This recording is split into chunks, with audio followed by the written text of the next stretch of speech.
It's now my honor to officially welcome to the stage the 13th President and Vice-Chancellor, University of British Columbia. Professor Gupta was previously CEO and Scientific Director of MyTax, a Canadian not-for-profit dedicated to fostering the next generation of innovators. He's also Professor of Computer Science at UBC, and in 2010 he was appointed to a 6-member panel to review federal support for industrial research. And in 2012, he was appointed to the Government of Canada's Science, Technology, and Innovation Council. Professor Gupta speaks regularly on research and innovation policy worldwide and is a regular contributor to the National Dialogue on Innovation, Competitiveness, and Productivity. Please join me in giving a very warm welcome to Professor Arvind Gupta.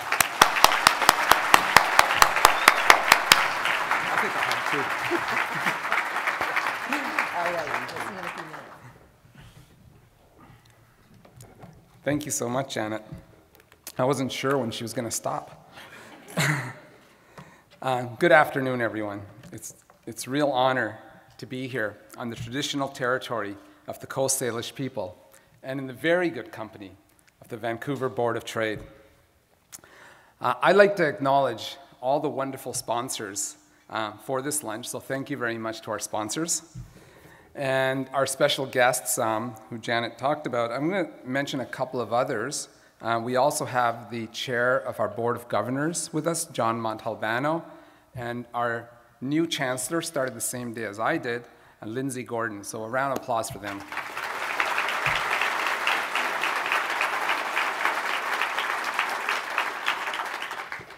Now, as Janet mentioned, I'm the new guy at UBC, the 13th president and vice-chancellor of the University of British Columbia. And I've had a few people say to me, 13th. Some people advise me to disavow that number, skip it, as if you're the missing floor on an elevator ride. So if you're superstitious, or if you're like me and a computer geek, you can think of me in binary, in which case I'm the 1,000th, 100th, and 1st President and Vice-Chancellor of UBC.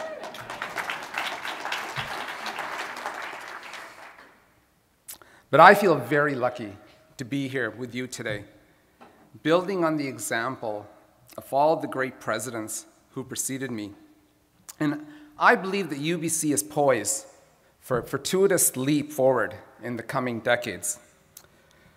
When I say I'm lucky to be here, I mean here in the role of UBC president, but also here with the Vancouver Board of Trade, which has been a long-standing and highly valued partner for our university. The earliest link we can find between the Board of Trade and UBC goes back to 1926, when the Board of Trade made a donation to UBC to establish the Faculty of Commerce, what we now have as Sauder. Just 3 years later, we celebrated our first commerce graduate at UBC. So a very special acknowledgement to Ian Black and the board for all that they do for this great city of ours. Thank you so much.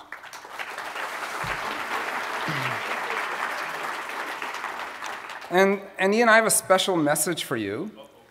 Next year is our 100th anniversary of UBC.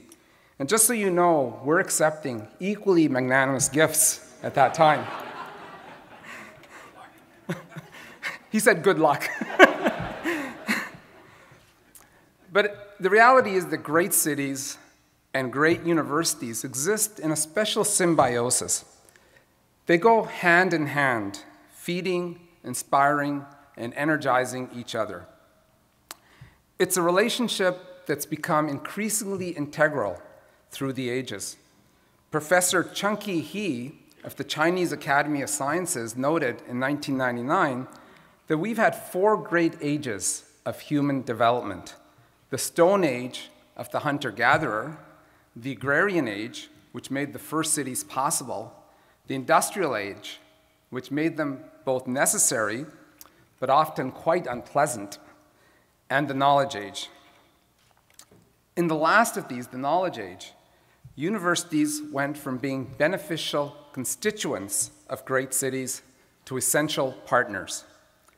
Today, every globally significant city, every city considered amongst the world's most livable, boasts a world-class university.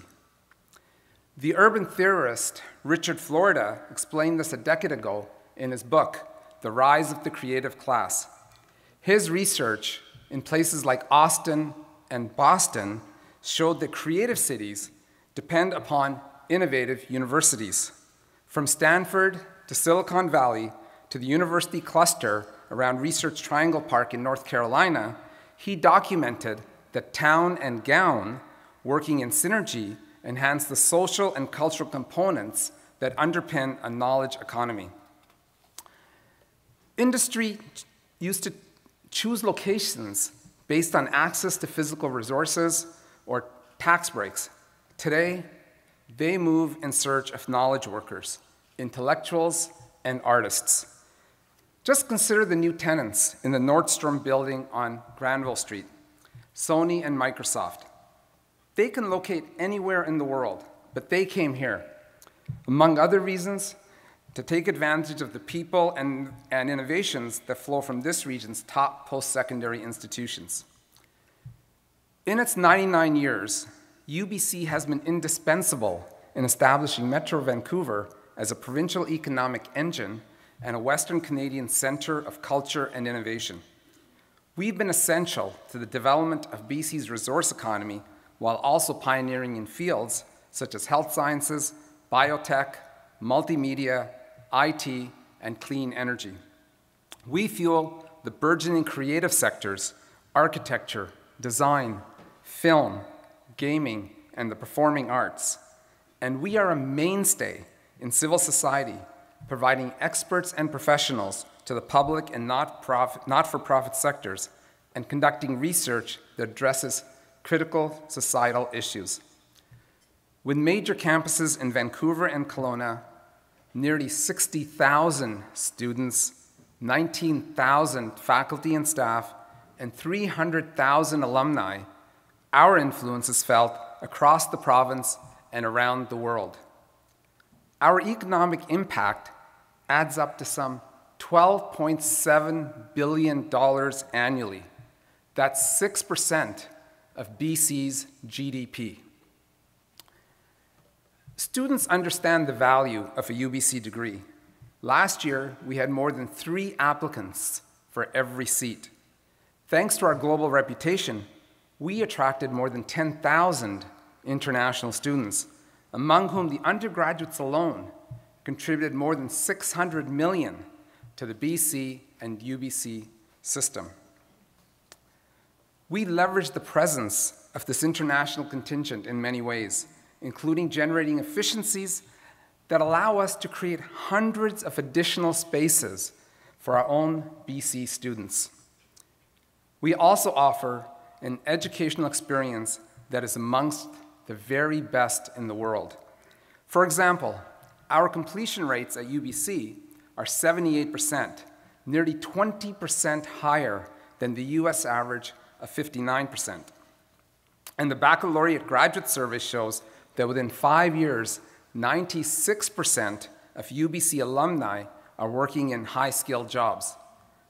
These are some of the best outcomes for any university in this country. UBC research is also transformative, and we boast some of the finest minds in this country. Consider that Canada, with 0.5% of the world's population, produces 4.5% of the most frequently cited academic papers. That's the highest per capita performance of any nation on earth.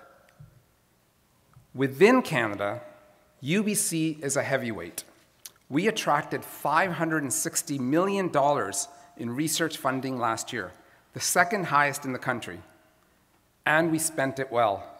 With more than 4,000 researchers and thousands of additional lab and support staff, UBC conducts 70% of all academic research in the province, generating an economic benefit of $6 billion annually.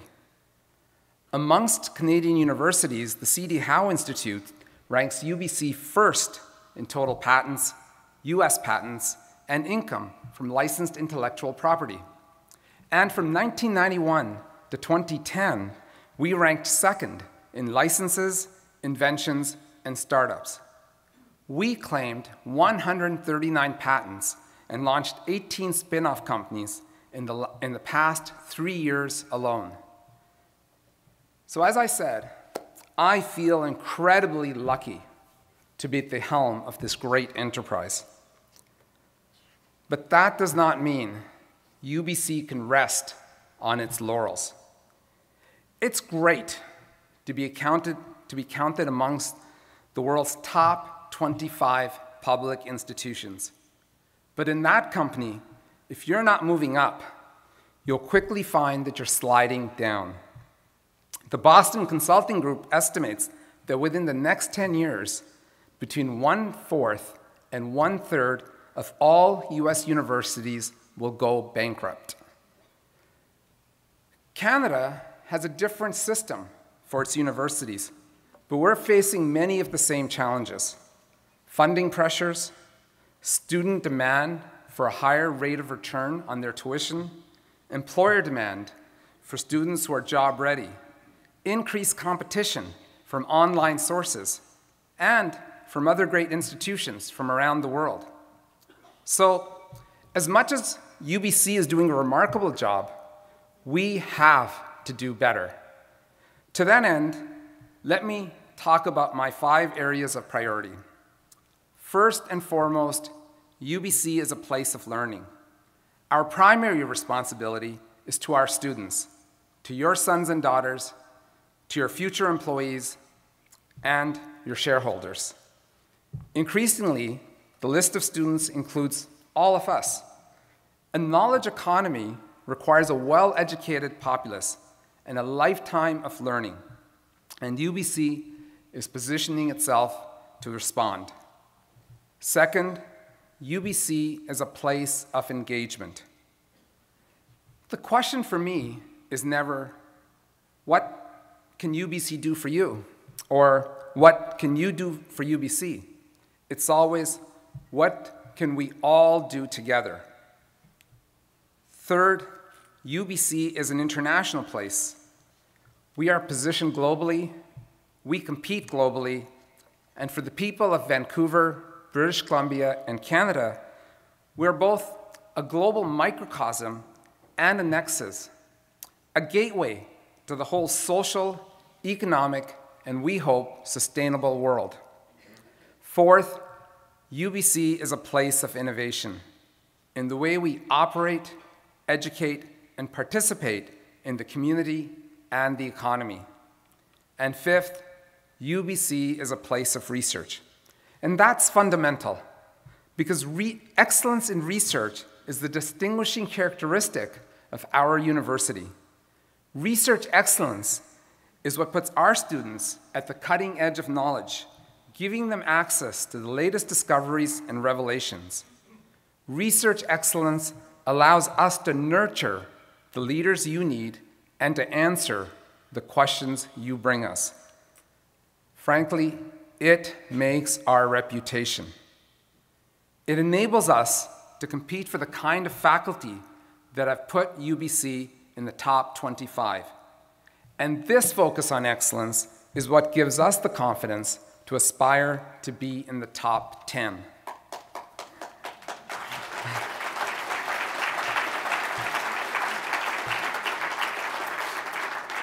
Thank you. Now, these 5 themes are very interwoven with each other, and I could easily look at UBC through any of the lenses they provide. Today, I'd like to concentrate on UBC's innovation agenda. And for that, we've developed 5 strategies. First, build strategic partnerships. 2, improve community access. 3, increase the employability of our students. 4, support the innovation ecosystem in our communities. And 5, build UBC's internal innovation support structures. Allow me to briefly touch on each of these. First, building strategic partnerships highlights our determination to be proactive in our engagement. UBC has strived to listen to the needs of our partners so we can integrate what we hear from you into our academic mission. We need to take this up a level. We want to be so connected that we aren't waiting for our partners to call us. We're looking ahead, anticipating the next challenge that they'll face. This will benefit the community as well as UBC. For example, consider our new naval architecture and marine engineering program, which we developed with C-SPAN and other industry partners. After winning the federal marine procurement bid, C-SPAN identified the need for additional highly trained naval architects and marine engineers. They asked, we listened, and the result? A new program that will include internship placements so UBC students can acquire the full spectrum of skills needed to grow BC's shipbuilding industry.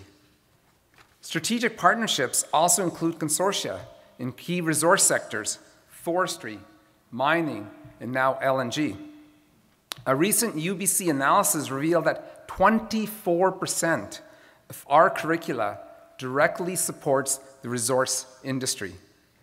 This includes core programs such as engineering, resource management, environment studies, First Nations and Indigenous studies, freshwater science, and natural resource conservation. It includes complementary programs such as law, management, and international business administration. And it includes supplementary programs that support health and well-being, as well as the full range of technical and social skills that are vital in growing communities. We are steadfast in our resolve to boost graduates in all areas that benefit the economy and enhance our society. Our second strategy is improving community access, something that post-secondary strategist Alex Usher describes as permeability. We want to be so enmeshed in community, connected by so many strands, that people and ideas flow freely in every direction. We will be perfectly positioned to understand and adapt to what is happening in the community. That means building new programs and augmenting existing infrastructure, such as UBC Corporate Relations Office and the University Industry Liaison Office. And in the coming weeks, we will announce new initiatives to catalyze economic growth and industrial innovation across Western Canada.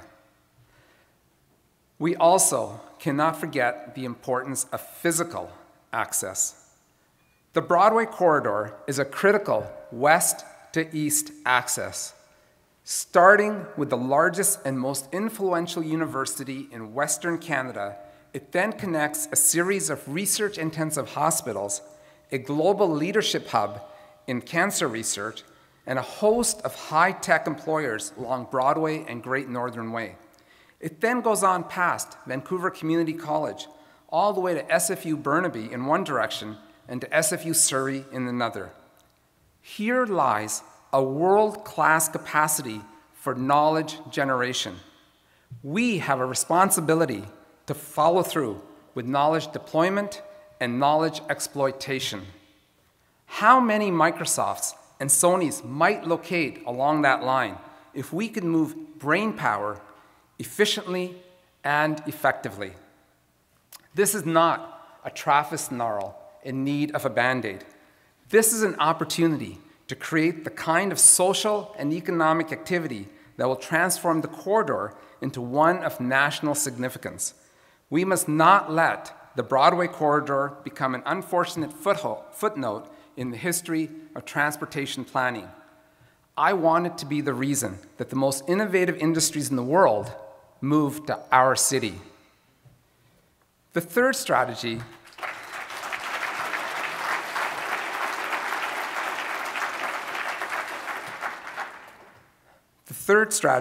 is increasing employability. And here again, I want to emphasize lifelong employability. UBC's constituency has gone beyond the 18 to 22-year-old undergraduates, or even the 23 to 30-year-old graduate students. In a knowledge economy, everyone is a lifelong learner. So how can UBC extend its reach? Here, technology can play a critical role. In addition to enhancing the classroom experience, it can bring UBC home to mature students who are juggling the demands of career and family, or to those who live a long way from our campuses. For example, our new flexible learning initiative will leverage mobile technologies and internet connectivity to enable 98 UBC courses to reach an additional 30,000 students over the next 3 years. And we must be ready to provide every UBC student with career-building opportunities that strengthen their academic and employment outcomes. Here, we're looking to all of you as our partners. The strategies we have in mind include increasing student exposure and training with industry advisors, expanding experiential learning, boosting internships, practica, and research placements, further embedding professional development into our curricula, and engaging locally, nationally, and internationally. I saw firsthand the effectiveness of this approach at MyTax, the organization I ran for the past 15 years. MyTax partnered graduate students with companies to address pressing societal and technical problems. Students like Megan McGilvery, a PhD candidate in UBC School of Rehabilitation Science, who collaborated with seashell-based side-stick technologies, which produces four-arm crutches for people with disabilities or injuries. Megan evaluated the biomechanics of people's gait, movement, and energy expenditures, enabling side-stick to design crutches that minimize impact on joints. The evidence Megan generated is helping side-stick grow at 33% a year. And the experience made Megan more competent, more confident, and more in demand. And that's been typical at MyTax. 6% of MyTax interns started their own company. That's twice the usual rate of the regular graduate student body. MyTax partners hired 50% of their intern into full-time position. 900 of those positions were brand new ones that they created. A decade later, MyTax interns earn an average of $10,000 more than other graduate students. Everybody wins when we work together. At UBC, we plan to deepen our MyTax partnership as part of our commitment to double student internships and co-op placements. Our fourth strategy is supporting the innovation ecosystem. This is part of a broader commitment to link research to the community, to ensure that cutting-edge ideas coming out of UBC flow seamlessly into partner organizations, including those without in-house R&D capabilities. This strategy includes supporting local, regional, and national governments with evidence-based insight for policy design. In my installation address 3 weeks ago, I committed UBC to investing an additional $100 million to expand our research capacity. This will be a transformative investment in the people who lead BC's innovation agenda. It will multiply our research impact many times over. Our final strategy is to build UBC's internal support structures for innovation. We will begin by improving our own entrepreneurial potential.